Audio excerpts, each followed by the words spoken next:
माझे इंट्रोडक्शन करून देते कारण मला नवीन म्हणजे सगळे बरेचसे चेहरे नवीन दिसत आहेत तिथं. तर माझं नाव प्रीती शहाजी म्हेत्रे. गेल्या 15 दिवसांपूर्वी जो रिझल्ट लागला होता त्याच्यामध्ये माझं PWDमध्ये ॲज अ ज्युनियर इंजिनियर कनिष्ठ अभियंता आणि सिव्हिल इंजिनिअरिंग असिस्टंट या 2 पदावरती निवड झाली. आणि काल जो नगर परिषदेचा आपला रिझल्ट आला त्याच्यामध्ये पण नगर अभियंता म्हणून पण माझी निवड झालेली आहे. जर माझ्या शैक्षणिक बॅकग्राऊंडबद्दल सांगायचं झालं तर मी माझं 1ली ते 4थीपर्यंत शिक्षण हे काजळमध्ये प्राथमिक शाळेला पूर्ण केलं. त्याच्यानंतर मी 5वी ते 10वीपर्यंत नंदिकेश्वर विद्यालय जंक्शन इथं होते. त्याच्यानंतर VPला 11वी-12वी VPला होते इथं आणि त्याच्यानंतर इंजिनिअरिंगसाठी मी कराडला होते. कराड गव्हर्नमेंटला माझी इंजिनिअरिंग पूर्ण झाली.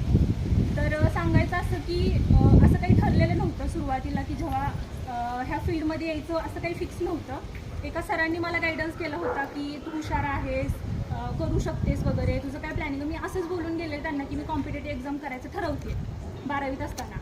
आणि त्यावेळी माझं होतं की मी BSc करणार आहे कारण ते 1% म्हणून स्कॉलरशिप असते, तुम्हाला सगळ्यांना माहीत असेल. त्याच्यात मला 80,000 रुपये स्कॉलरशिप भेटणार होते म्हणून मी ठरवलेलं की मी BSc करणार आणि मी जनरल MPSC करणार असं ठरलेलं होतं माझं. पण ते म्हणतात की तुम्हाला जर एखादी गोष्ट तुमच्या नशिबात असेल तर कुठून तरी ते मार्ग काढून ते येतं. मग फायनली माझं सगळं फिक्स होतं की मी आता BSc करणार आहे किंवा जनरल MPSC करणार आहे. पण सरांचा अचानक फोन आला की प्रीती काय चाललं आहे, कुठं ॲडमिशन घेतलं वगैरे. मग सरांना सांगितलं की सर मी BSc करायचं ठरवलं आहे, कॉम्पिटेटिव्ह देते वगैरे वगैरे. म्हणजे माहीत नव्हतं काय, पण फक्त असं सांगून दिलं सरांना. मग त्याच्यानंतर सरांनी मला सांगितलं की तू हुशार आहेस, तुला CETला स्कोर चांगला आहे, एखादं गव्हर्नमेंट कॉलेज तुला इझिली भेटून जाईल आणि तू इंजिनिअरिंग केलं तर इंजिनिअरिंगसाठी स्ट्रॉंग डिग्री तुझ्या पाठीमागं असेल आणि टेक्निकल प्लस नॉन टेक्निकल अशा दोन्ही एक्झामचा तू अभ्यास करू शकतेस असं सरांनी मला सांगितलं त्यावेळी. मग म्हटलं ठीक आहे, सरांनी सांगितलं तर आपल्याला ते करायचं आहे म्हणून मी जास्त विचार नाही केला की काय आहे कसं आहे वगैरे. डायरेक्ट ॲडमिशन घेतलं आणि कॉलेज चालू केलं. मग पहिले 2 वर्ष तर काही माहीत नव्हतं की काय एक्झाम असतात, काही नाही. फक्त एक फायदा होता की मी गव्हर्नमेंटला होते आणि तिथल्या मुलांना थोडंफार असतात म्हणजे माहिती बरीच असते. मग तिथं मला गेल्यावरती कळलं आणि कराड गव्हर्नमेंटचं तुम्ही बघितलं तर बऱ्यापैकी अधिकारी घडलेले तिथल्या कॉलेजचे. त्यामुळे मग लिस्टमध्ये कॉलेजचे 2-3 टॉपर होते पहिल्या 3-4मध्ये. तर मग म्हटलं की आपल्या कॉलेजच्यात मग आपण का नाही, म्हणून हा विचार केला. आणि मग तिथून पुढं जे सरांनी त्यावेळी सांगितलेलं की ह्या एक्झाम असतात ते तेव्हा क्लिक झालं आणि तिथून पुढं ठरवलं की इंजिनिअरिंगच्या ज्या काही MPSCच्या थ्रूच्या एक्झाम होतात त्याचा अभ्यास करायचा आहे. आणि नंतर तर कोरोना आला, त्यामुळे कोरोनामध्ये 2 वर्ष गेले, तिथं काही अभ्यास झाला नाही, म्हणजे घरीच अशी होती निवांत. मग त्याच्यानंतर 21ची जी आमची इंजिनिअरिंगची ॲड आली त्याच्यासाठी ट्राय केलं. पहिल्या अटेम्प्टमध्ये प्री पण निघली, पण बॅड लक असं की तिथं मी इंटरव्ह्यूला गेले नाही. 4 मार्कावरून माझा इंटरव्ह्यू त्यावेळी राहिला. आणि तोच मुवमेंट होता जेव्हा मी ट्रिक्समध्ये आले होते.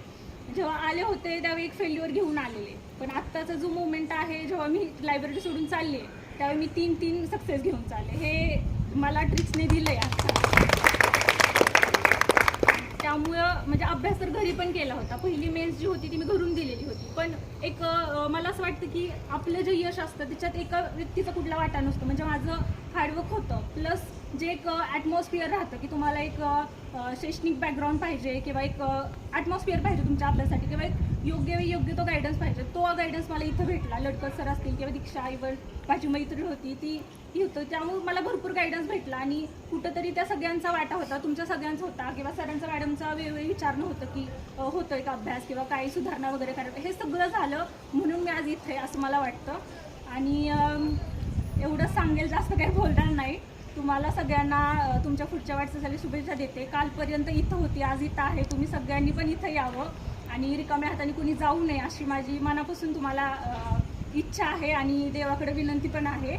सो सगळ्यांना बेस्ट लक. आणि तुम्ही सगळ्यांनी इथं उपस्थित राहिला. सरांनी मॅडमने माझा एवढा छान सत्कार केला आणि बोलवलं त्याबद्दल मी सगळ्यांचे आभारी आहे. धन्यवाद.